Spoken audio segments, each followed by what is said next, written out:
dyan sa hapon nga pagpangampanya sa paghali namon daw gusto na gitsang tao ang pagbato. Kasi nakita nila kung ano man ang nagkatabo din sa amon banyo. Nga si Mr. Pikboy Tamarista dapat nga butuhon kag mag-mayor sa inyo. Kaya nakita nila na hindi man malikod na sa ila kag ako balag ko man kung ano gid ang matuod ko nga pagkatawo. Amo na ang tawo amo na nila nga kung nga edad ka nakapanimpon-simpon ka man may pagbago.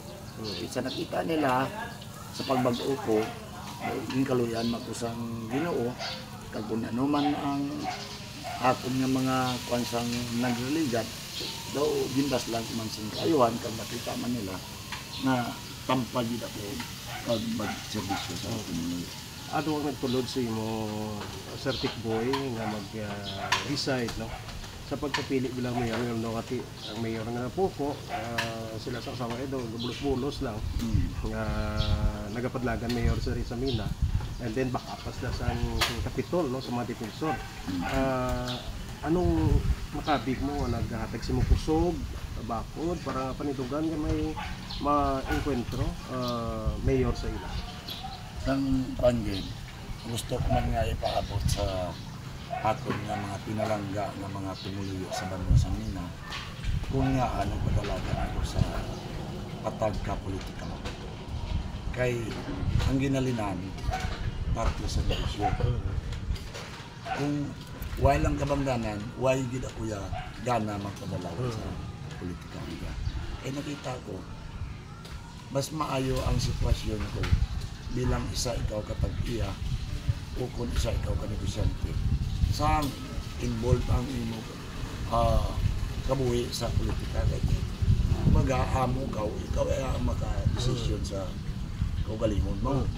Hindi pareho nga magserbisyo ka sa tao nga siyempre sulugoon ka na sa pumuliyo.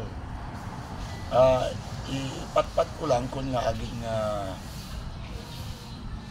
nagpadlagan din ako bilang isa ka mayor sa Banwa sa Mina sa nagmigat pa ito nga eleksyon.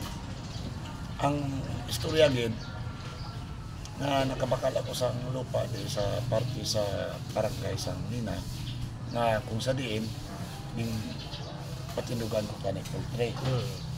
Naging paagi ko man sa legal nga proseso.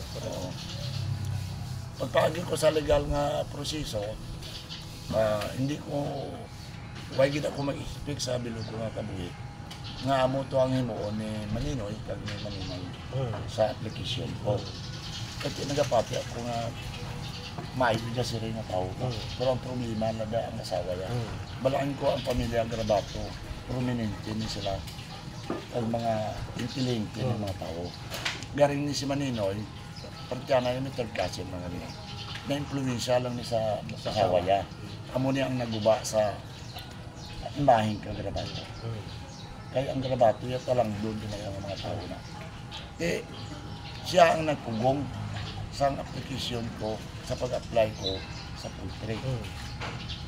Ang pamangkot ko, ano ang rason, kag ano ang basihan nga punggan nyo ang isa ka pumuluyo nga magnegosyo. Nga kung magnegosyo, dako ang ma-income sang banwa, kag makabulik pa sa pumuluyo. Tinagi sa buwis. Oo. Muna ang gusto ko nga isabat nila sa akon. Wala man sila isabat. Isang ulito, kaya nag-apply ako 2018 eh. 2018. Karon may eleksyon sa barangay kapitan. Why ako nagpadalagan? Pumuluyo mismo ang nagtulot sa akon nga magpadalagan ng kapitan. Nagdaog ako. Pagdaog ko to, ambot ko ano nagsulod sa ila kaisipan nga ako kuno maging katunggali niya sa sunod na eleksyon.